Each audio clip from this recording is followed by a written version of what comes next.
Certaines voitures ne sont pas seulement conçues pour rouler, elles sont conçues pour être mémorables. Sculptées comme des œuvres d'art, fabriquées dans le secret et à un prix inimaginable, ces machines n'étaient en jamais destinées aux masses. Elles ont été conçues pour quelques privilégiés, admirés par le monde et trop extraordinaires pour jamais être répétées. Rejoignez-nous alors que nous découvrons les voitures les plus rares et les plus chères du monde qui n'ont jamais été reproduites. Numéro 12, Gibbs Aquada. Imaginez que vous roulez sur l'autoroute à 100 miles par heure lorsque soudain vous entrez dans l'eau.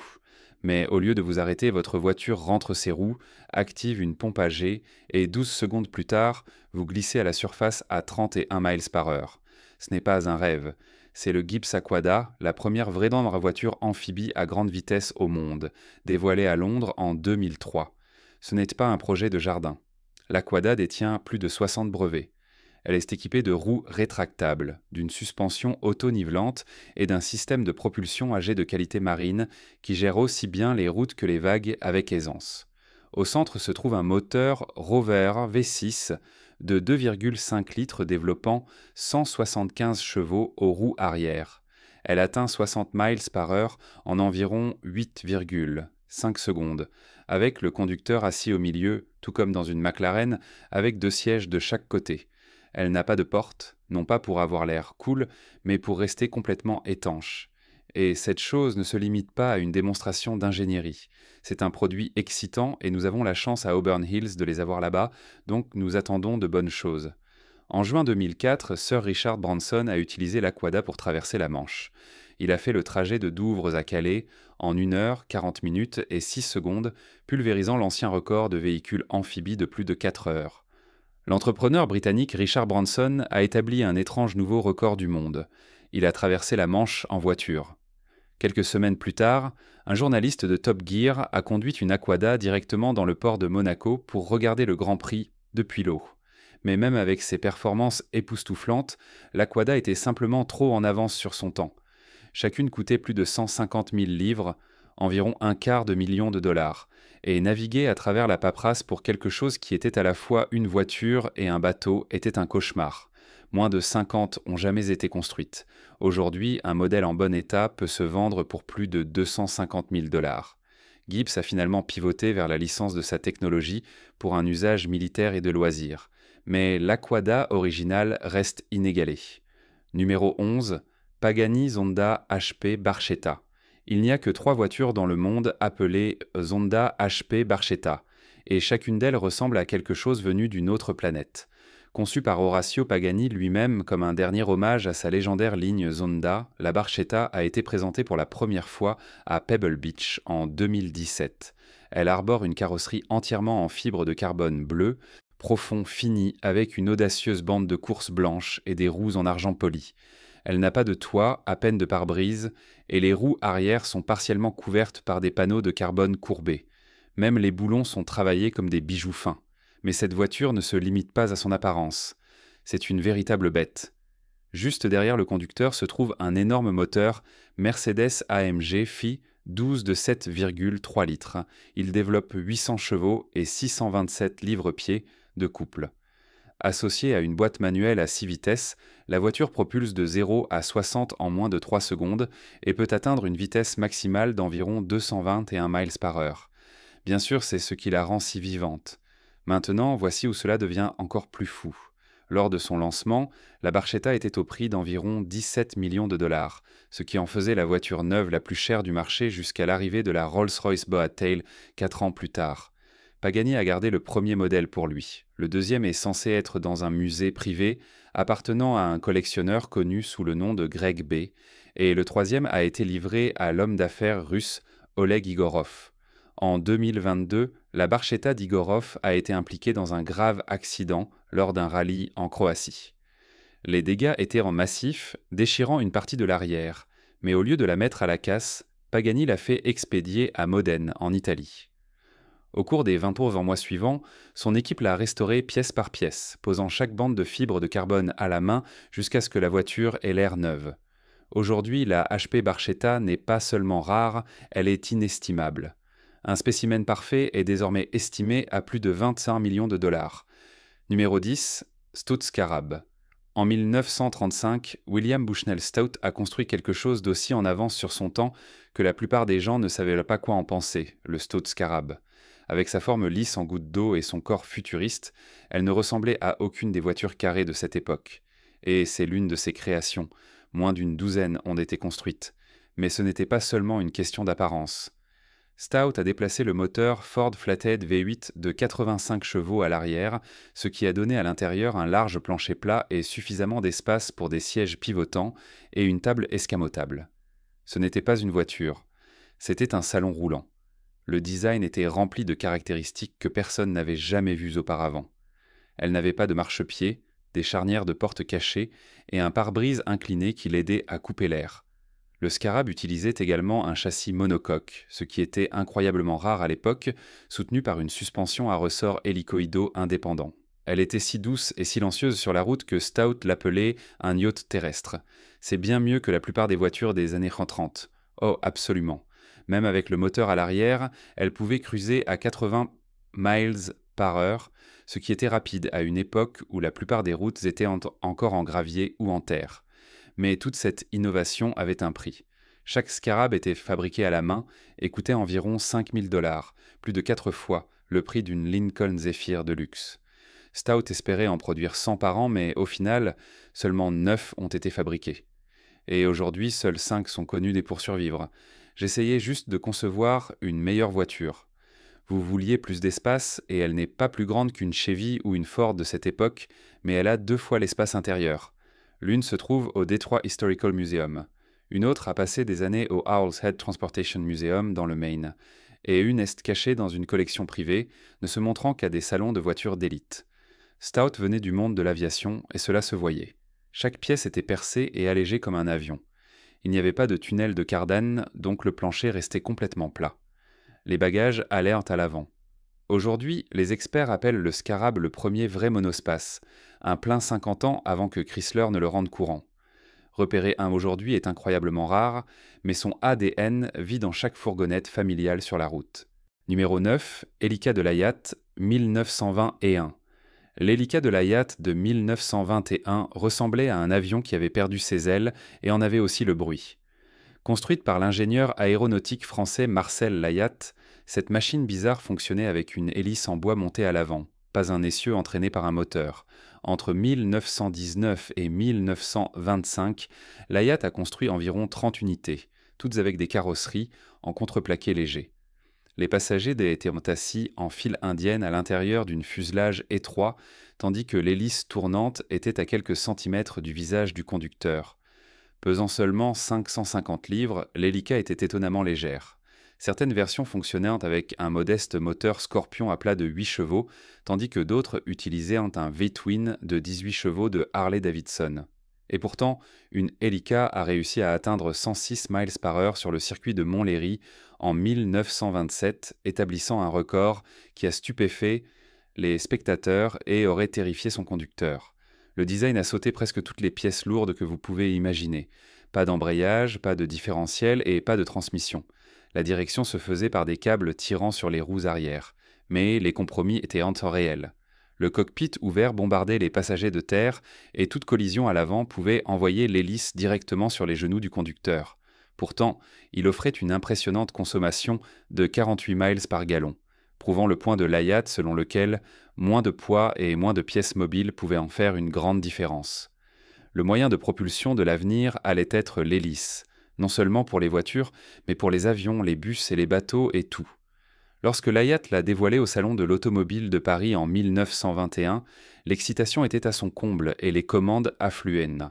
Mais avec des réglementations de sécurité de plus en plus strictes et un ralentissement économique, très peu ont été livrés. Aujourd'hui, seulement 4 Elica sont connues pour exister. Une dans la collection royale de voitures de Monaco, une dans la Cité de l'Automobile en France, une au Lane Motor Museum dans le Tennessee et une en main privée.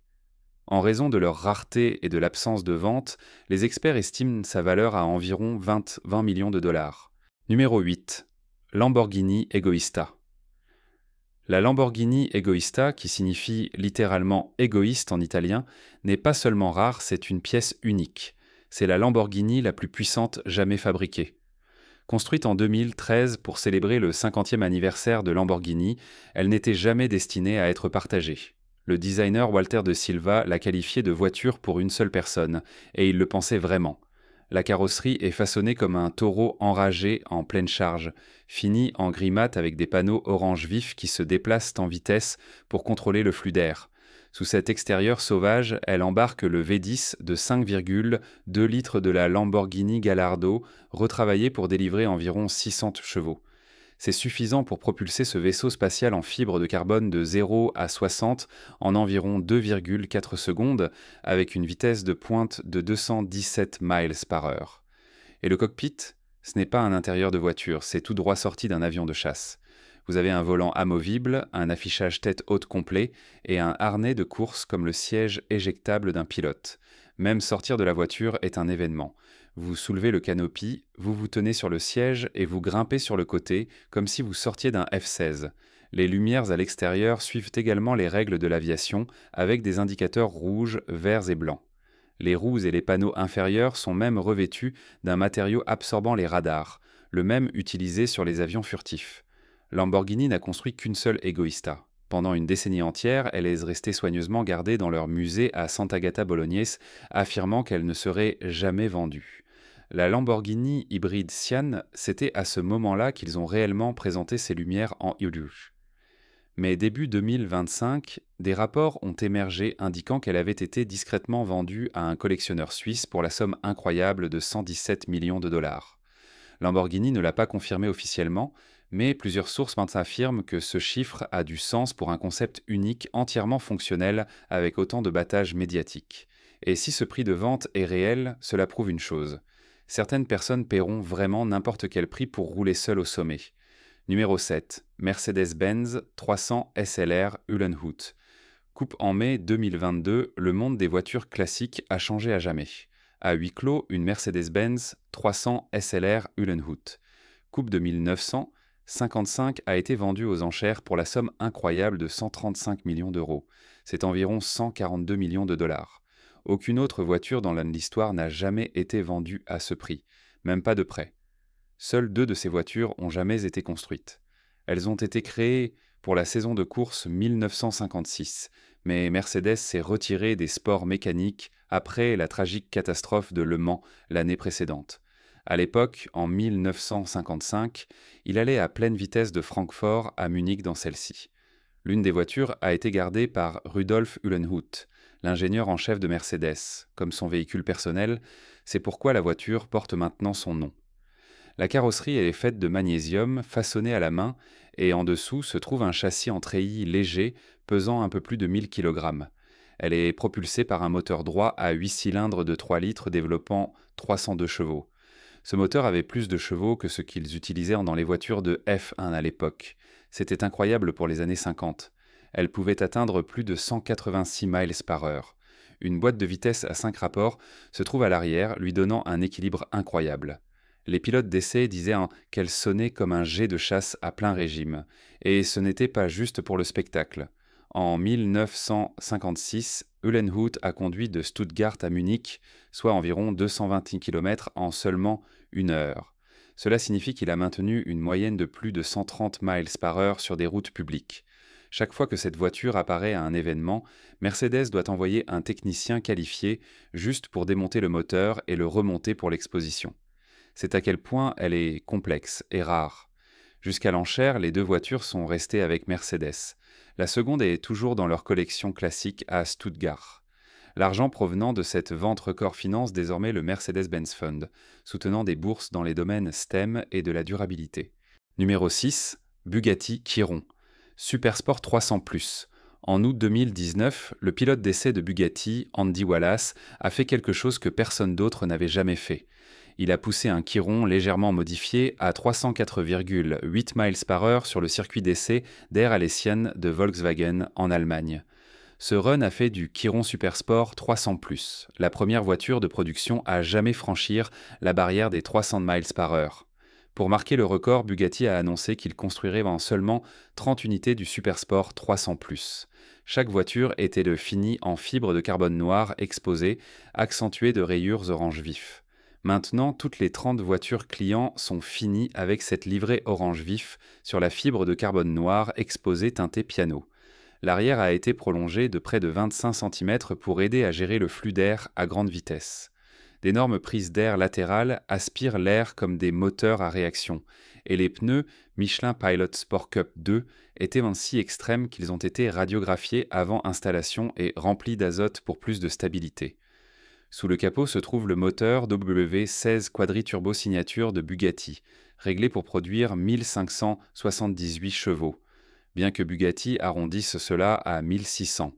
C'est un moteur W16 Quadri-Turbo de 8 litres et il produit 1600 chevaux selon la version de la voiture que vous avez. C'est assez de puissance pour dépasser la plupart des petits avions.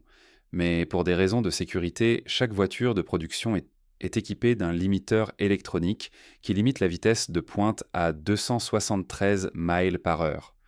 Lorsque Bugatti a ouvert les commandes, chaque voiture était au prix de 3,5 millions d'euros, soit environ 3,8 millions de dollars à l'époque. Chaque unité s'est vendue en quelques jours. Maintenant, si une voiture venait à être mise en vente, elle pourrait se négocier en privé pour environ 6,4 millions à 7,5 millions de dollars, selon le kilométrage et l'état. Mais cette voiture est plus qu'un simple chiffre sur un compteur de vitesse. Elle a repoussé les limites de ce qu'une voiture de route pouvait être et a redonné vie au légendaire moteur W16 qui alimentait autrefois l'Aveyron. Avec seulement 30 exemplaires construits, aucun suivi prévu, et un record du monde à son actif, le Chiron Supersport 300+ n'est pas seulement rare, il est intouchable. Numéro 5, Aston Martin Valkyrie. L'Aston Martin Valkyrie est ce qui se passe lorsque vous laissez un génie de la Formule 1 concevoir une voiture de route créée en partenariat avec Adrian Newey, le meilleur ingénieur F1 de Red Bull. Cette hypercar amène la technologie de course directement dans les rues. Seuls 150 coupés, 85 speeders et 40 versions AMR Pro réservées à la piste ont été construites. C'est une occasion fantastique de pouvoir devenir complètement fou avec une incroyable pièce d'histoire de l'ingénierie. Chaque acheteur devait signer un accord pour ne pas la revendre à profit, sous peine d'être banni des futures éditions spéciales Aston Martin. Sous le capot, ou plutôt derrière le conducteur, se trouve un moteur V 12 Cosworth de 6,5 litres qui monte au-delà de 11 000 tours par minute. Il est associé à un système de batterie hybride qui, ensemble, libère 1155 chevaux. C'est suffisant pour propulser la carrosserie, légère en fibre de carbone, à plus de 217 miles par heure. Même avec toute cette vitesse, elle reste légale sur route grâce à des tunnels d'effet de sol cachés sous la voiture. Ceux-ci la maintiennent collée à la route sans avoir besoin d'énormes ailes. Cette voiture est si extrême, même les histoires qui l'entourent en sont folles. Un prototype a fait un tour du circuit de Silverstone si rapidement que les capteurs ont dû être recalibrés. Et à partir de l'année prochaine, la Valkyrie participera à Le Mans et au Qatar dans le cadre du retour d'Aston Martin en endurance de haut niveau, leur première véritable chance depuis 1959. Le prix ? Environ 3,5 millions de dollars. Mais même avant que le design final ne soit prêt, les acheteurs réservaient des places en utilisant la réalité virtuelle. L'habitacle est si étroit que vous le portez pratiquement, le volant fait également office de clé et l'appui aérodynamique est si puissant que vous pourriez tenir un camion sur le toit à pleine vitesse. Avec la production se terminant en 2024, les prix de revente grimpent déjà. Un exemple à faible kilométrage en Europe a récemment été listé à plus de 3,4 millions d'euros, soit environ 3,65 millions de dollars. Numéro 4. Oldsmobile F88 de 1954. L'Oldsmobile F88 de 1954 ressemblait à une voiture qui était sortie tout droit d'une bande dessinée de science-fiction et atterrissait sur le sol de la salle d'exposition. Conçue par Harley Earl, le styliste légendaire de General Motors, cette voiture concept à 2 places était construite sur le même empattement de 102 pouces que la Corvette, mais avec une puissance très différente. Sous le capot se trouvait le moteur Rocket V8 de 324 pouces cubes d'Oldsmobile, associé à une transmission hydramatique à 4 vitesses. Il produisait environ 250 chevaux, ce qui était une puissance sérieuse à une époque où la plupart des voitures peinaient à atteindre 100 miles par heure. La carrosserie était tout en drame. Elle utilisait des panneaux en fibre de verre pour réduire le poids, un pare-brise en plexiglas courbé et un tableau de bord tapissé de compteurs dorés, un design si frappant qu'il a ensuite inspiré les premiers intérieurs de l'Oldsmobile Cutlass. GM a dévoilé la voiture lors de son salon itinérant Motorama, la présentant comme l'avenir de la performance et du design américain. Mais le rêve a été de courte durée. Seulement 4 prototypes ont été construits, et la plupart ont ensuite été détruits par l'équipe juridique de GM. Selon la légende, une voiture a échappé à la destruction en étant discrètement emballée dans des caisses en bois marquées comme métal à recycler. Cette voiture survivante a finalement refait surface en 2005 lors d'une vente aux enchères Barrett-Jackson à Scottsdale. Les enchères étaient intenses et la voiture s'est vendue pour 3,24 millions de dollars, établissant un record pour une voiture concept américaine. L'acheteur était John Hendricks, fondateur de Discovery Channel. Il a exposé la voiture de manière permanente dans son musée automobile Gateway Canyons au Colorado. Pesant un peu plus de 1200 kg, la F88 était capable d'atteindre plus de 140 miles par heure, un chiffre que aucune Oldsmobile de production ne toucherait pendant des décennies. Mais la vitesse n'est pas ce qui la rend légendaire. Cette voiture a capturé un moment où Détroit ne se contentait pas de construire des voitures, mais construisait des rêves. Aujourd'hui, elle est estimée à plus de 4 millions de dollars, mais en vérité, elle est inestimable. Numéro 3. Porsche 916. La Porsche 916 était censée être la voiture qui transformerait la modeste 414 en quelque chose qui pourrait rivaliser avec les grands noms. Et pendant un bref moment, au début des années 70, il semblait que cela fonctionnerait. En 1971, les ingénieurs de Porsche ont pris le châssis léger de la 414 et y ont intégré un moteur à plat de 2,4 litres de la 911S, lui donnant environ 190 chevaux.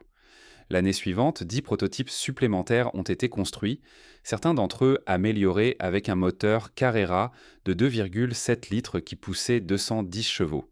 Même la version de base pouvait atteindre 0 à 60 en moins de 7 secondes et atteindre 145 miles par heure, tandis que les modèles plus puissants s'approchaient de 150. Ce n'était pas juste une mise à niveau de puissance. Porsche a mis le paquet.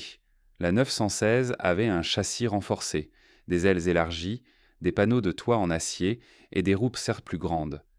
À l'intérieur, elle était équipée d'un intérieur en cuir complet et même d'un toit ouvrant, des caractéristiques que vous ne trouveriez pas dans une 414 ordinaire. Porsche avait de grands projets pour cette voiture, mais le prix a tout tué. C'était en fait une voiture assez bon marché et elle n'était tout simplement pas très rapide.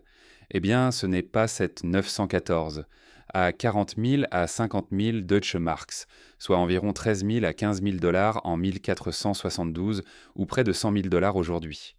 Elle était plus chère qu'une 900 Nissan entièrement équipée, donc Porsche a annulé le projet, laissant derrière lui seulement 11 voitures.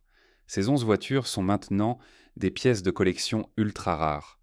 La plus célèbre, châssis 0011, a été livrée à Louise Piech, la sœur de Ferry Porsche. Après restauration, elle s'est vendue en 2020 pour 957 000 dollars. Un autre exemple, surnommé Brutus, a été vendu un an plus tôt à Paris pour 1,050 000 dollars et même une version non restaurée était censée se vendre près de 1 million de dollars en 2021. Alors pourquoi tout ce battage? C'est simple, seules 11 ont été construites, toutes ont survécu et chacune est complètement unique en couleur, finition et configuration moteur. Certains croient même que la voiture a été mise de côté parce qu'elle surpassait la 911 et Porsche ne voulait pas cela. Aujourd'hui, une 916 en bon état peut se vendre pour plus de 1,4 million de dollars et si la voiture PS revient, les experts disent que le prix pourrait facilement doubler. En numéro 2, premier modèle Rolls-Royce. En 1904, Charles Rolls et Henry Royce se sont associés pour construire leur toute première voiture, la Rolls-Royce 15 chevaux. Seulement 6 de ces machines fabriquées à la main ont jamais quitté l'atelier, et aujourd'hui il n'en reste qu'une. Elle est soigneusement préservée par le Royal Scottish Automobile Club à Aberdeenshire, et c'est l'un des morceaux les plus rares de l'histoire automobile encore en existence. Sous le capot se trouve un moteur 3 litres à 3 cylindres qui produit, comme le nom l'indique, 15 chevaux. Lorsque la voiture a ensuite été démontée à la fin de sa vie, le coût de la rectification des pièces usées était minime. Cela peut sembler insignifiant aujourd'hui, mais en 1904, c'était suffisant pour déplacer cette Voiture légère à des vitesses allant jusqu'à 40 miles par heure. Et à une époque où la plupart des routes étaient non pavées et bosselées, c'était sérieusement rapide. Mais la magie de cette voiture ne résidait pas seulement dans sa vitesse. C'était l'ingénierie astucieuse de Henry Royce. Il a utilisé un moteur à long alésage pour un couple lisse et a ajouté un frein de transmission derrière la boîte de vitesse, de sorte que le conducteur n'avait pas à se fier uniquement au fragile frein à tambour. Les roues en bois de style artillerie étaient construites robustes et un régulateur unique maintenait le moteur en marche stable. Ces caractéristiques rendaient la voiture étonnamment douce et fiable pour son époque. À l'intérieur, elle ressemblait moins à une voiture qu'à un salon privé. Elle avait de larges portes de carrosse et de profonds sièges en cuir, un signe clair du luxe pour lequel Rolls-Royce serait bientôt connu. Chaque panneau était riveté à la main, rendant chaque unité incroyablement coûteuse à produire. C'est pourquoi seules 6 ont été construites. Le dernier exemple survivant est maintenant évalué à plus de 35 millions de dollars. Numéro 1. Ferrari 250 GT Spider convertible. La Ferrari 250 GT California Spider n'était pas construite pour les masses. Elle était construite pour les stars de cinéma, les coureurs et les fans de Ferrari les plus audacieux de la planète. Tout a commencé à la fin des années 1950 lorsque le concessionnaire américain Luigi Cinetti a demandé à Ferrari quelque chose de spécial, un cabriolet qui pourrait attirer les regards à Beverly Hills et déchirer une piste de course le lendemain. Ferrari a répondu. Entre 1957 et 1963, seulement 106 ont été fabriqués. Cela comprenait 50 versions à empattement long et 56 voitures à empattement court, toutes enveloppées dans une carrosserie ultra-légère en scaglietti martelée à la main. Sous le capot se trouvait un V12 de 3 litres, conçu par le légendaire Gioacchino Colombo. Il produisait environ 280 chevaux, propulsant le Spider à plus de 145 miles par heure et de 0 à 60 en environ 7 secondes, ce qui, à l'époque, était tout simplement stupéfiant. Ajoutez des freins à disque à 4 roues et une suspension prête pour la course, et vous aviez une voiture qui ne semblait pas seulement rapide, elle l'était. En fait, les Spiders soutenus par l'usine ont remporté des victoires de classe à Sebring en 1959 et 1960. Puis sont venues les légendes qui les ont possédés. En 2008, un SWB bleu foncé qui avait appartenu à l'acteur James Coburn s'est vendu pour un peu plus de 10,9 millions de dollars. Une découverte dans une grange qui appartenait à la star de cinéma française Alain Delon s'est vendu en 2015 pour un montant record de 18,5 millions. Et en 2023, le tout premier Spider SWB jamais fabriqué, châssis 1795 GT, s'est vendu pour 17,05 millions de dollars à Monterrey. Mais la renommée de la voiture ne s'arrête pas aux collectionneurs. Une réplique a joué dans Ferris Bueller's Day Off, la rendant une icône de la culture pop.